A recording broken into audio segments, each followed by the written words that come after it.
these kids. Hey people, Anna here.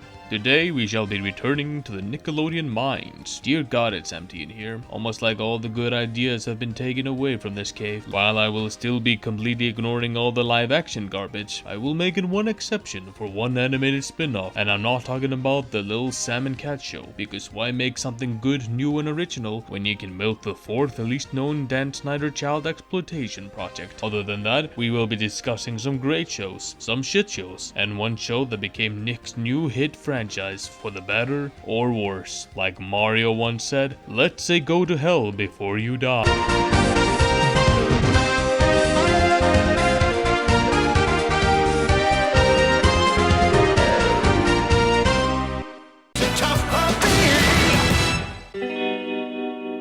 It's the third Butch...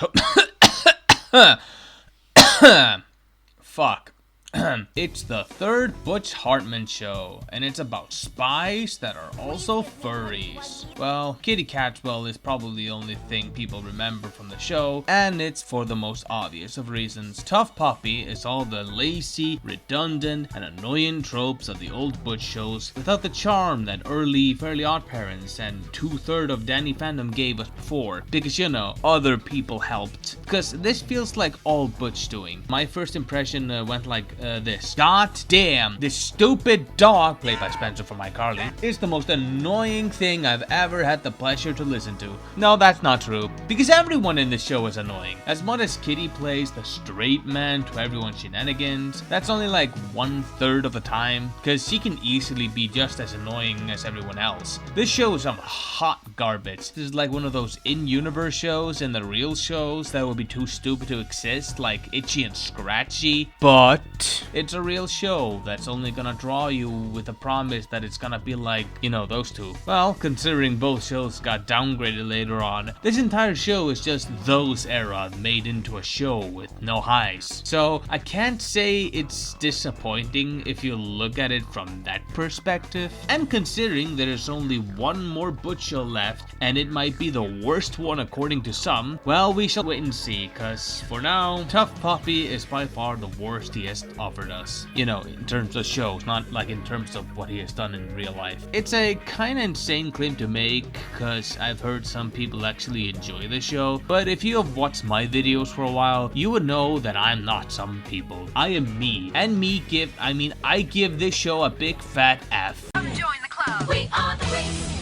The Italian Sailor Moon by Igneo Straffi. I watched the first 2 seasons of the show and I enjoyed them a lot. I caught a little bit of season 3 that had that Dracula looking guy, and then they abruptly stopped dubbing it in Icelandic and forgot to air the rest as soon as Stella turned into a fish or something. That or I just stopped watching, I don't know. Also, I learned that there's a 4-kids version of Winx Club, which I was lucky enough not to have seen when they gave the show an Icelandic dub. So from all the memories, I watched Winx Club and which I get reminded that is not as good as the comics, which I've never read. I would say Winx Club holds up better for me. My favorite member of the Winx was Musa, the Fairy of Music. My favorite tricks is Icy, the Ice Witch, and my favorite season is the 2nd season where they introduced the Pixies. For the Nick rank, I cannot talk about the early seasons because Nick aired the Flash animated revival of season 5 to 7. Season 8 does not count, honestly. I don't want to touch season 8. It's kind of unfair if you're not familiar with Winx Club, but I do have a prior knowledge of the first 2 seasons, so that's kind of an advantage.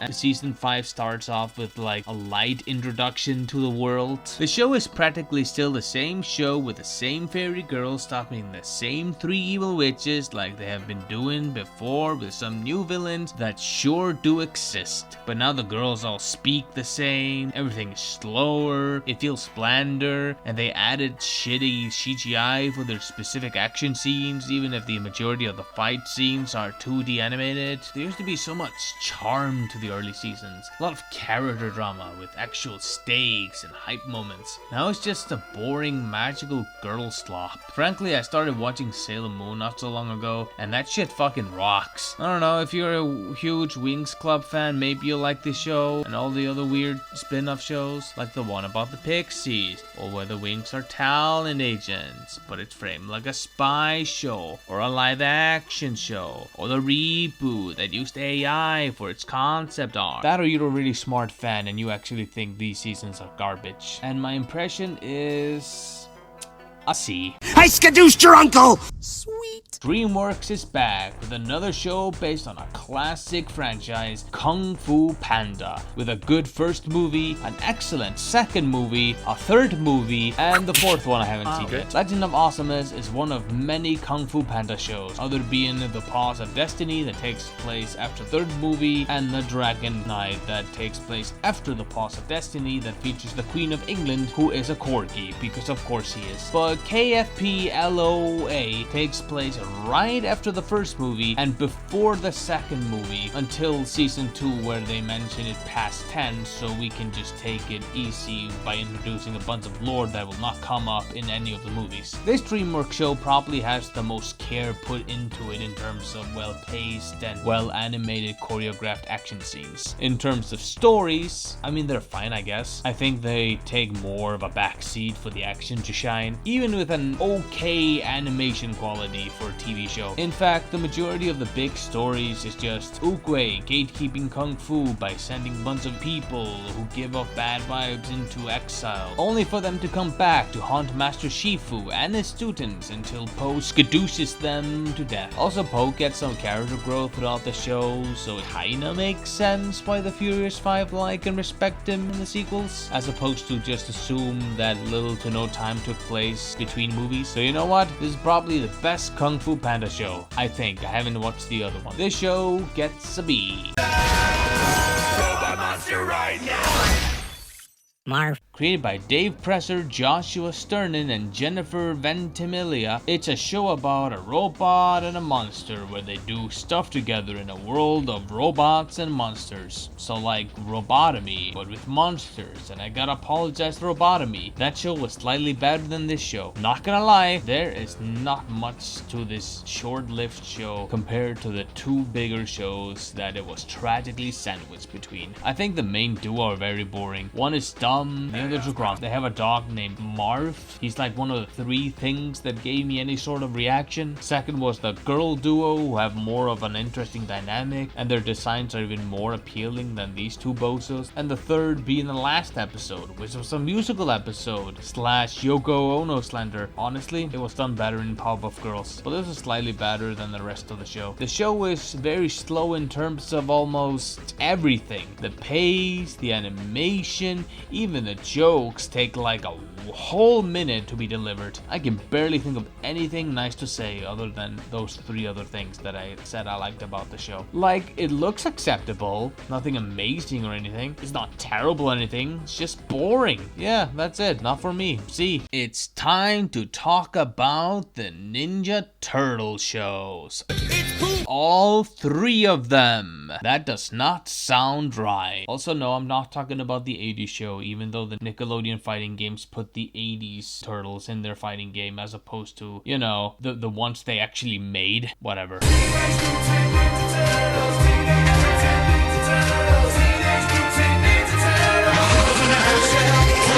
The first of the three ninja shows under the Nickelodeon flag, and it's the first Ninja Turtle show I got into the most. I never watched the 80s Turtles, and I stopped halfway into the 2003 4Kids version, only to watch some more later on, and then skip the last two seasons, and then jumping into the TMNT Forever movie. Thus, my experience with the Turtles ended for a while. Also, there was a 2007 movie, but it was kind of bland. Then the Black Nerds started to talk about this show, and I said, fuck it, I'm gonna watch this weird CGI show. And I gotta say, I like the show a lot. It might be the reason I am a TMNT fan to begin with. Even though I saw the 2003 show first, I never watched all of it, and later half always looked uninteresting to me. But I watched the 2012 from beginning to the end with a dying excitement every week. I think this version of the Turtles are a perfect adaptation of our beloved Teenage Mutant Ninjas, with the exception of Donnie. Why is it that there are 4 versions of each turtle lusting for April? I mean, same, but please stop.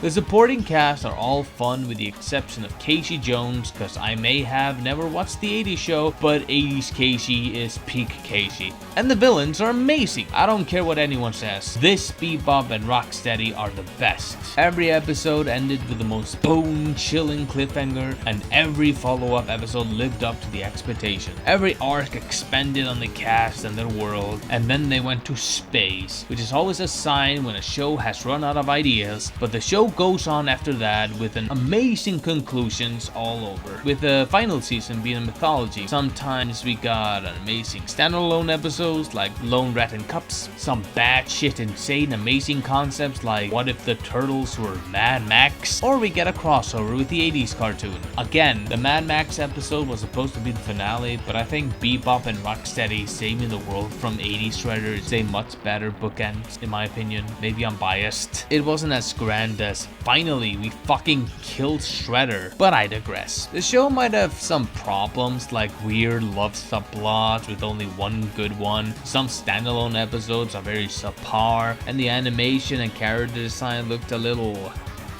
off. But even so, I can say with all these hits and misses, I would put this show in a... Wait a minute, is that an ice cream cat?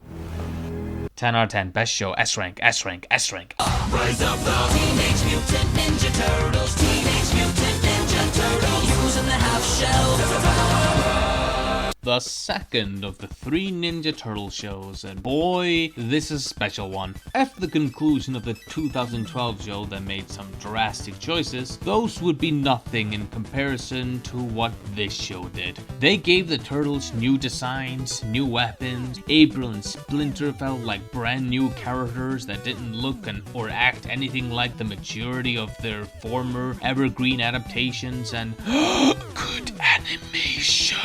All these factors that TMNT fans hate the most, but I must confess something. As TMNT is very low in my list of fandom things I like, this might be the best TMNT show we have ever gotten. 80s may have started it, 2003 followed the original comics, 2012 reinvented the 80s show, but Rise of TMNT is its own thing, and it's all the better for it. Sure, the first impression was all over the place, and Ben Schwartz continues his very specific mission by playing every blue character in fiction. I would say the only gripe I had with this show was the depiction of Leo, honestly. Leo did not lead, while Donatello, the funny one, did machines. Raphael was cool and not rude, also he leads, and Michelangelo, alongside Leonardo, are party dudes. Heroes in a half shell. Turtle power. What? But as I watched more and more, I figured out that this entire time that this was a Leonardo origin story as to the leader. Same goes with Splinter. Sure, he might be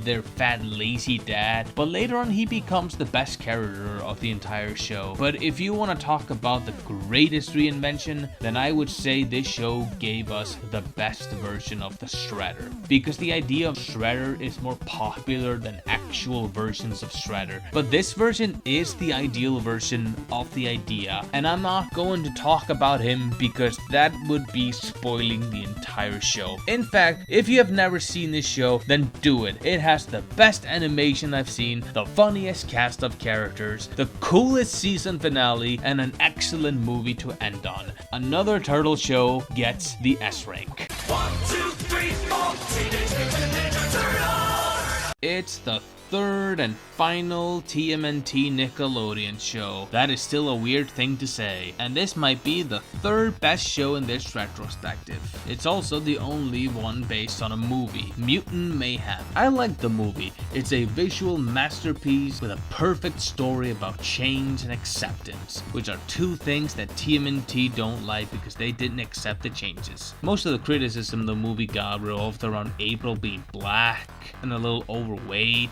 Okay, snarky fan would look at this and say, well, why did they make this Irma? Well, Irma shows up in season 2, and when I look at her design, I think that snarky fan would look at that design as well and say, why didn't they make this April? You know, I'm just gonna say this, nobody cares about Irma. The only time I cared about Irma was in the 2012 show, and as minor of a role Irma plays in this show, I didn't mind this being her design, and I don't mind April's design because April is one of those weird weird characters that doesn't really have an evergreen design. Anyway, I wasn't sure about the show to begin with, and I watched it very late, and now I watched it all, and it's pretty good. Animation, mwah, chef kiss, just as good as Rise. Although Rise had more of the over-the-top anime design, this one has more of the grounded yet fluid design. If you like the turtles in the movie, then you are getting much of the same and even more in this show. I would say Splinter has the smallest role in the show compared to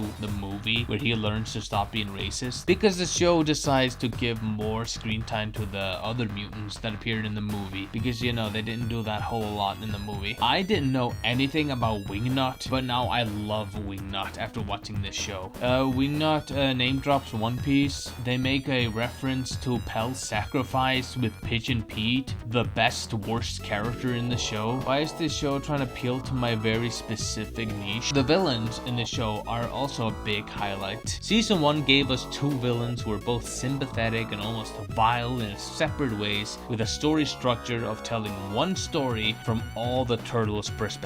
While Season 2 had many interesting takes on fan favorites and forgotten characters in general, with a more personal and independent stories for each turtle. I can't wait to see their take on the Shredder in the next movie, or Casey Jones, or Osaki, or Muckman. I'm gonna give this show an A. Nothing against it personally, but I like the others a little more.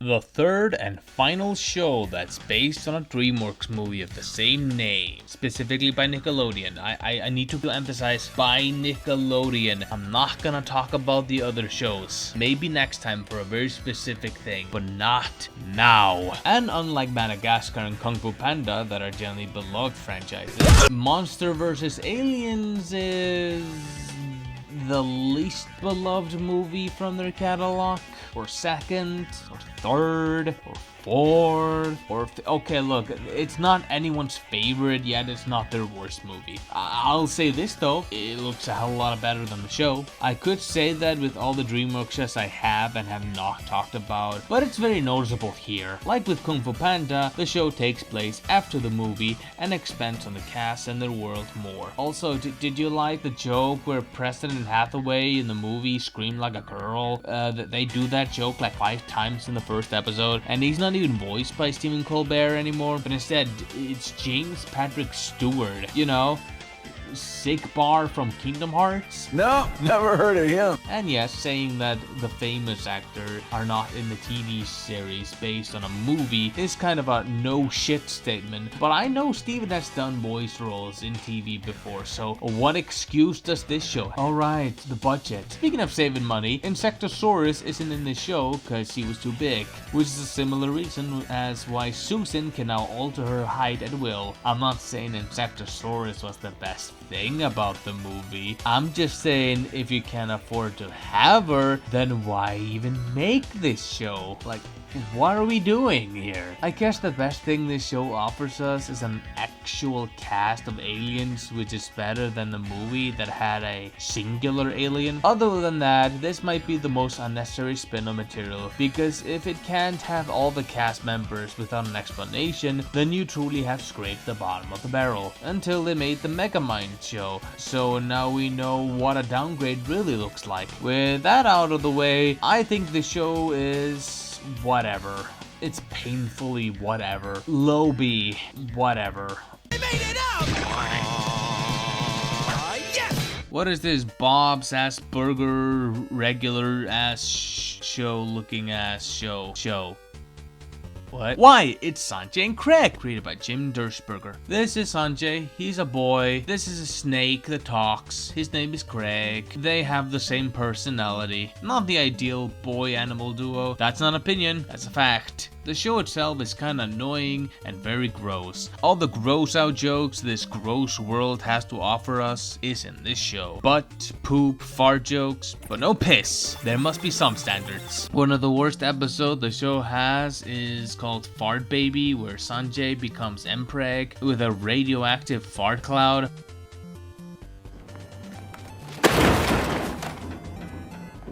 Like, that's not the ideal episode I would use if I were asked to recommend the show. I would probably at best recommend the Snoop Dogg episode where he throws the most whack-ass bars I've heard that are so bad that it turns around to become ironic enjoyment. Although I do feel like it gets less grosser in later episodes, so that's a plus. It's more of a question of how much you care about the art style, the lovable duo of Snake Boy and one who's not a snake but just a boy, and the wacky stories they land in. Last episode, they go to India to star in a Bollywood movie. Something, 2 nickels, something, Johnny Bravo. Well, I don't love this show, but it's far from the worst thing I've seen on Nick.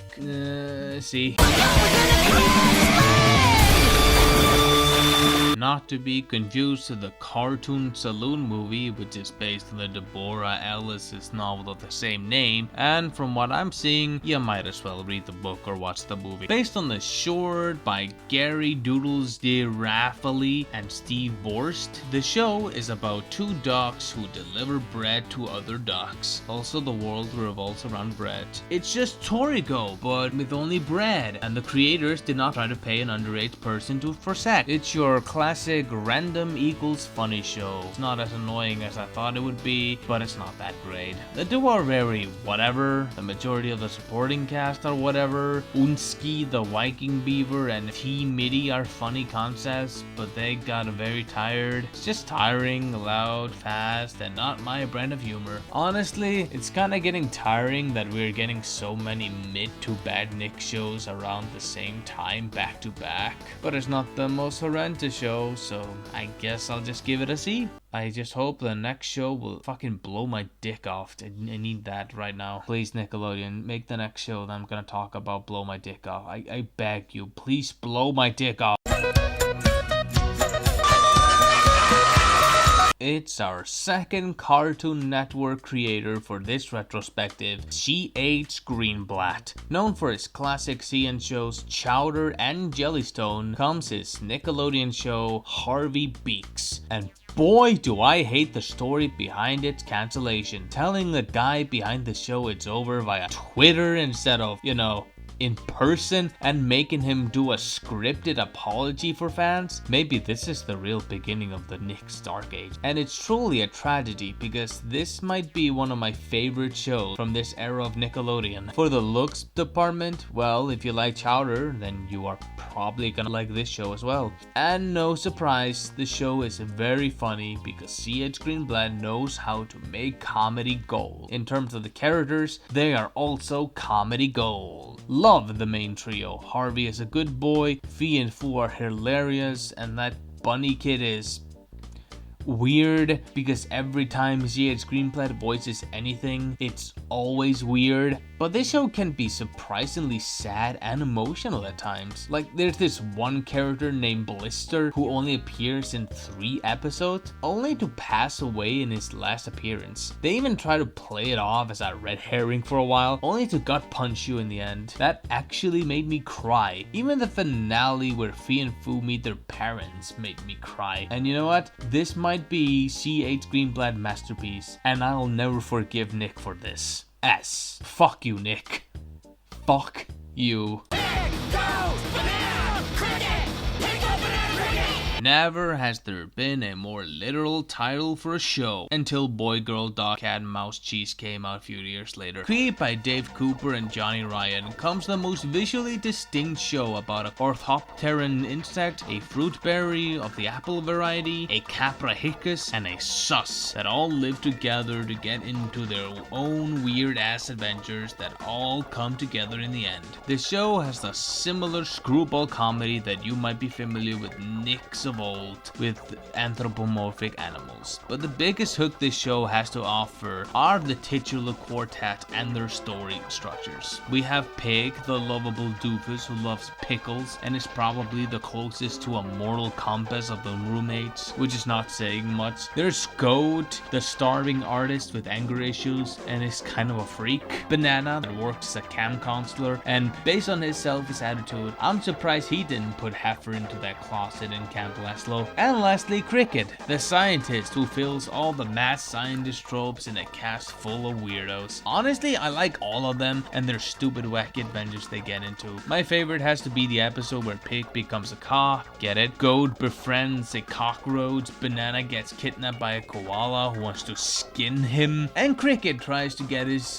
diploma for kindergarten. That's all from one episode. I also love the episode where Pig tries to grow illegal pickles, Goat and her sister go to a disco, Banana meets a criminal named Psychopath Giraffe who's voiced by Justin Roiland, an actual criminal, and Cricket meeting and bonding with his son. I could just go on and on about every episode, describing their synopsis and say, I like that one, but you get the idea. There's not much to say about the supporting cast. They're not as strong in my opinion. I might go on a limb and say this might be the most underrated Nick show I have come across. Call me insane, but I'll give it an A. Well, what's next? Oh, shit.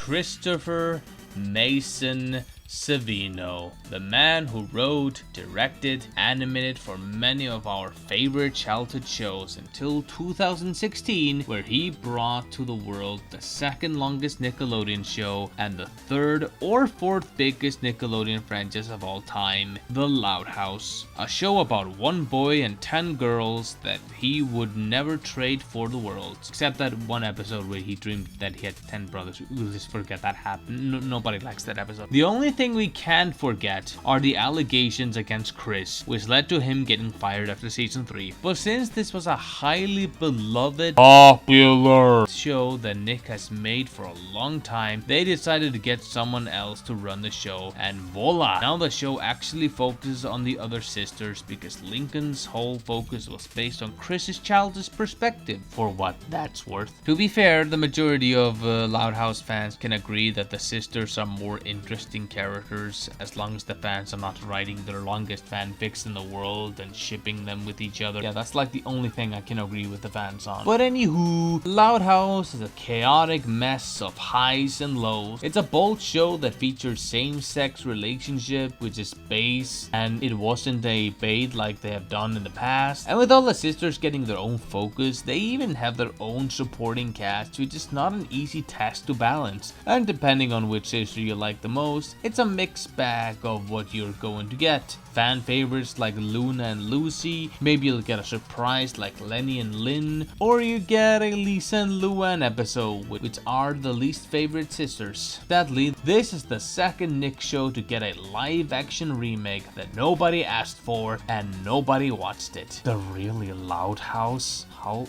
long did it take you to come up with that? And it even has movies. The normal show also got movies. 3 whole movies. And boy, if you want to talk about what makes these movies stand out, well, best comparison I can come up with is the Shin-Chan movies, where the normal cast of slice of life characters go on some crazy and insane adventures like fight aliens, fight spies, time travel, dinosaurs, etc. I should probably make a video about them in the future. I think this show obviously deserves all the praise it gets, but I think it just has been going on for far too long, which is weird to say because, you know, it has not been going along as SpongeBob or anything, but it feels like it's been going on for too long and they're already running out of ideas. Maybe we are just learning that Nickelodeon shouldn't make anything long running, and don't cancel your shows too early. Make them run their course. Maybe that's just me. So yeah, just like the 2 towering Nick franchises, this also gets a B.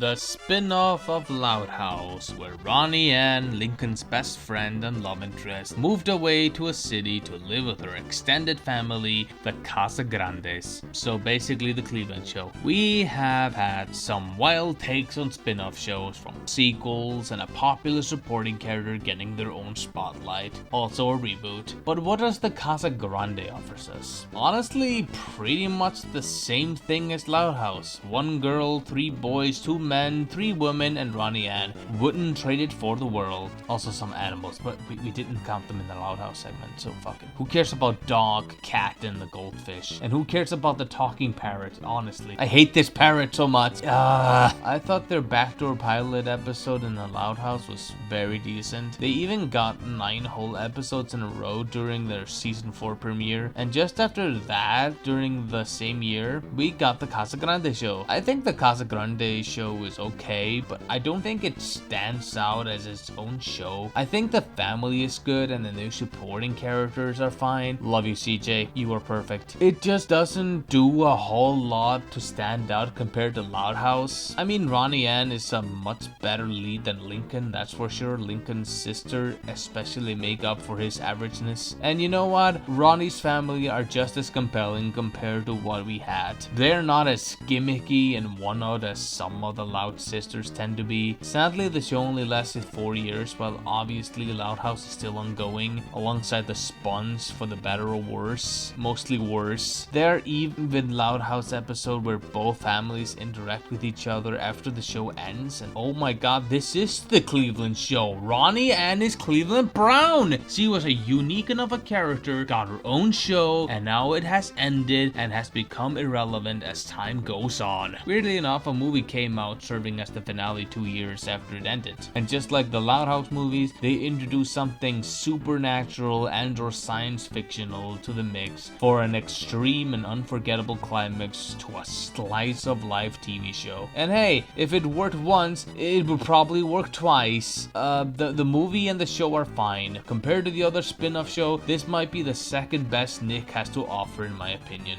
And you know what? I think the Casagrandes would be a much better show if it wasn't a spin-off show. Just a little B. Bunsen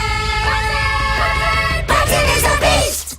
We have reached the final Butch Hartman show, cause after this one, he left Nick for other endeavors. But that's a story for someone else to tell, cause I don't care anymore. So did Butch go out with a bang or a whimper? Well, I'll give this show the credit of looking different compared to his older shows. Then again, this looks more like how he actually draws.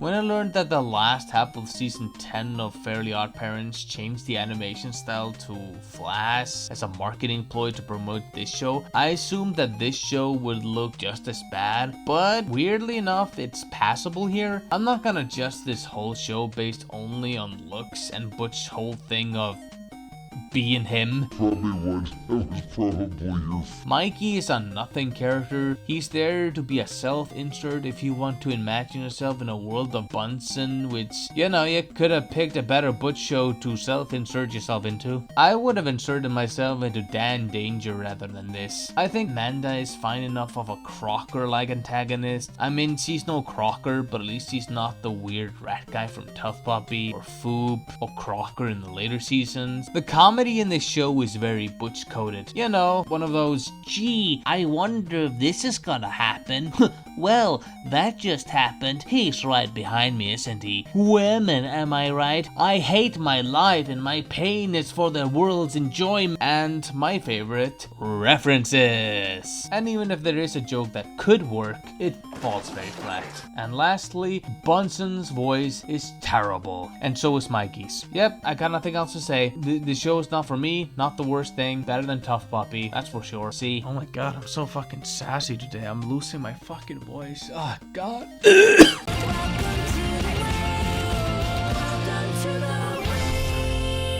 You know, it always surprises me which one of these Nickelodeon shows are either gonna be serial or episodic.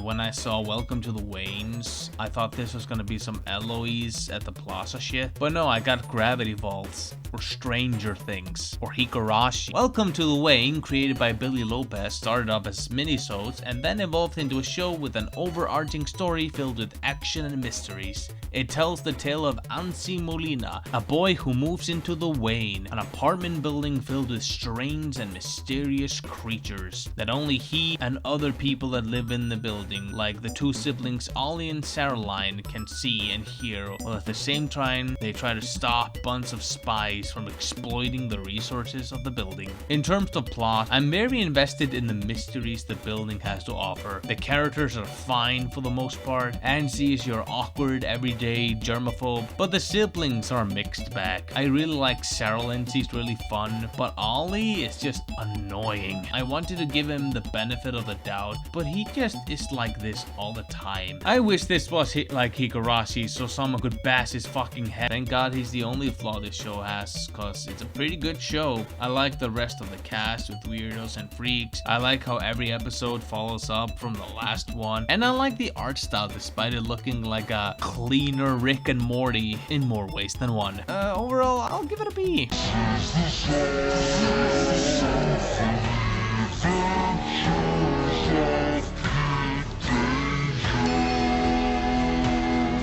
Henry Danger, one of the many garbage live-action shows made by Dan Schneider, who brought us internet fame, pretentious Hollywood wannabes, queerbaiting, and video gaming featuring Pro Jared. One of those garbage shows that Schneider made before the allegations were made public was an animated spin-off of Henry Danger, aka what people think Cape Shit is like, The Adventures of Kid Danger. In practice, an animated superhero show should work a whole lot better than a live-action superhero show, cause as someone who has watched The Flash, I can vouch. And this is the only spin-off show I'm talking about without discussing the original in comparison, cause I think it won't be necessary, cause I'm gonna take a wild guess and say this show is just the same, but animated. The choice of making it ripped puppets in Flash and a spin-off to Henry Danger was not the best decision in the world. It feels bland, moves uncomfortably, and overall looks like ass. As someone who has watched tons of Flash, I can vouch. But again, it's not the worst thing Dan did, so there's one positive point for this thing to exist. The only interesting thing about the show is the character of Goober, which might be the worst name for any person, fictional or not, who is the personal goon and possible love interest to the main antagonist of Henry Danger, Kid Danger, and Danger Force, Frankini. Goomer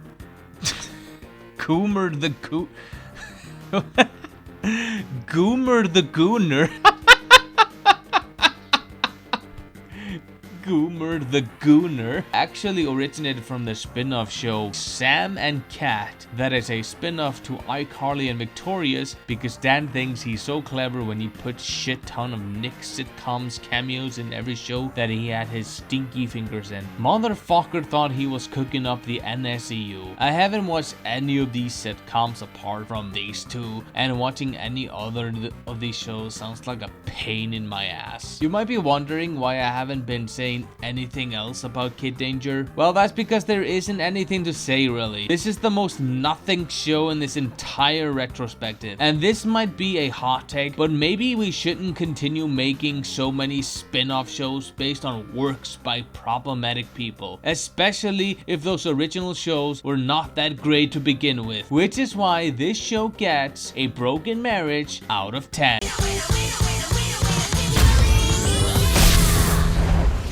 Pinky Malinky? Isn't that the name of that YouTube channel that's all about slandering Linkara? Oh wait, that's Kinky Linky. Wait, when was the last time he uploaded? Based on shorts originally pitched to Cartoon Network by Chris Garbott.